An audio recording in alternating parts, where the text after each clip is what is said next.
તો બધા SSC GD ઉમેદવારો બધાનું સ્વાગત છે આપણા વિડીયોમાં. તો સૌથી પહેલાં આપણે જે ક્યુએનએ છે તે એક નવું પ્રકારનું મેં વિડીયો લાવ્યો છે, જેમાં ક્યુએનએમાં કઈ રીતે છે તમારે તો આપણે જે ગુજરાતના જેટલા પણ ભાઈઓ તથા બહેનો છે ત્યાં એને કમેન્ટ કરી છે વિડીયોમાં. તે કમેન્ટમાં તેણે માર્ક્સ જણાવ્યા છે ને તેની કેટેગરી જણાવ્યા છે. તો આપણે કેટેગરી વાઇઝ તે નામ લેશું, જેથી તમને ખબર પડે કે આપણે ગુજરાતમાં જે આપણે વિદ્યાર્થી છે તેને કેટલા માર્ક આવ્યા છે અને તમારે કેટલા માર્ક આવ્યા છે, જેથી તમને ખબર પડે તમારે તૈયારી કઈ રીતે કરવી છે.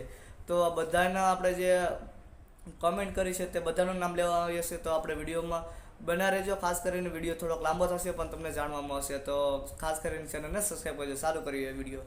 તો સૌથી પહેલી કોમેન્ટ આવે છે આર્મી લવર છે. તેની ગુજરાત બોર્ડર છે, બોર્ડર એરિયો છે, તેમાં ઓબીસી છે, તેમાં 136 માર્ક્સ છે.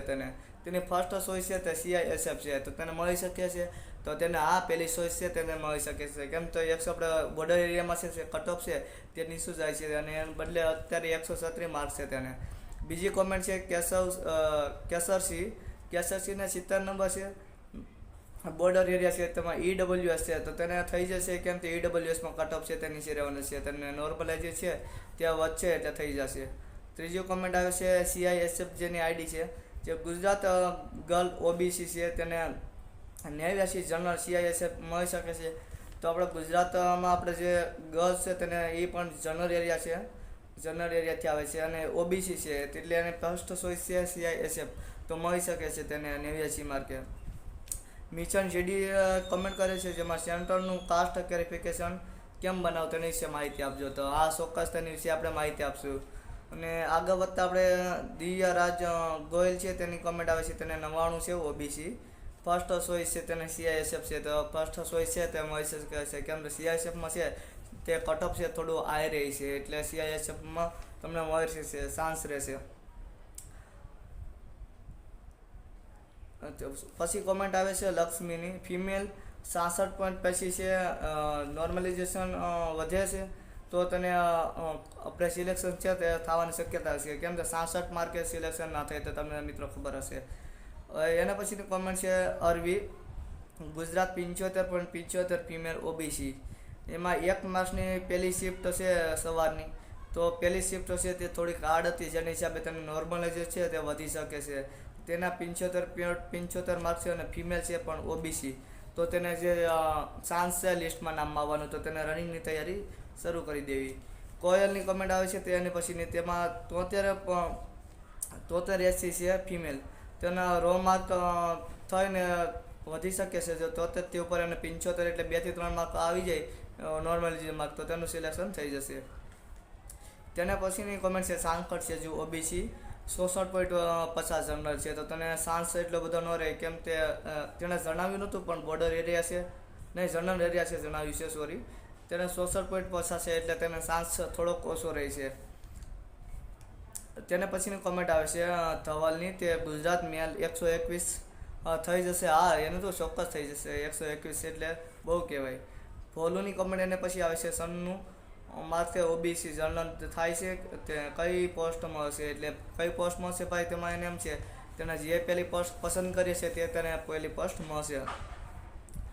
ગુજરાત ઓબીસી 99 સીઆરપીએફ થશે, તો 99 છે ઓબીસી, તેણે પાર્થ ઠાકરે કમેન્ટ કરી છે, તો થઈ જશે તેને ભાઈ. કેમ કે સીઆરએસએફનું આપણે જે છે તે 95 પાર જવાનું છે. કાર્તિકે કમેન્ટ કરી હતી, જેમાં 88 માર્ક એસસી જનરલ છે, તો તેને પણ થઈ જશે.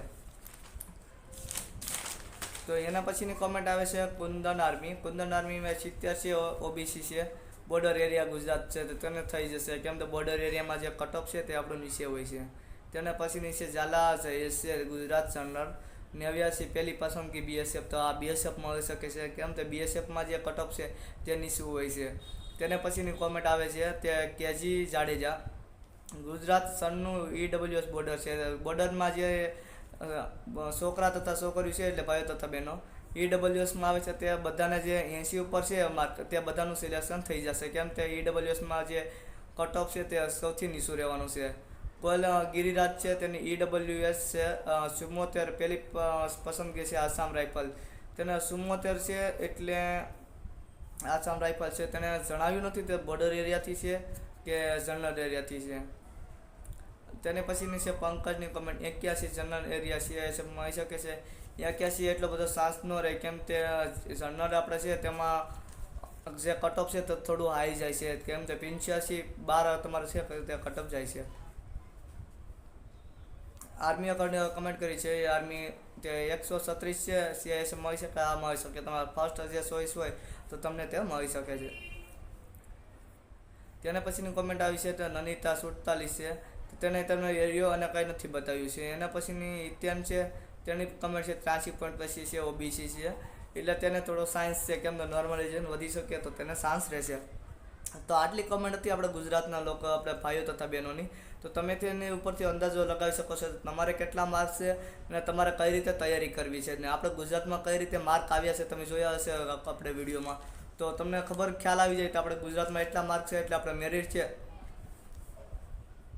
મેરિટ છે તે જાજુ બહાર નહીં જાય. એટલે તમારે જે એટલાની અંદર જે તમારા માર્ક હોય તો તમારે જે તૈયારી છે તે શરૂ કરી દેવી રનિંગની, કેમ કે રનિંગમાં પણ ફેરફાર થયો હશે. એટલે વિડીયો પસંદ આવે તો વિડીયોને લાઇક કરજો, ચેનલને સબસ્ક્રાઈબ કરજો, અને આપણે ગુજરાતમાં આવી માહિતી જોતી તો ચેનલને ખાસ કરીને સબસ્ક્રાઈબ કરજો. મળી છે બીજા વિડીયોમાં.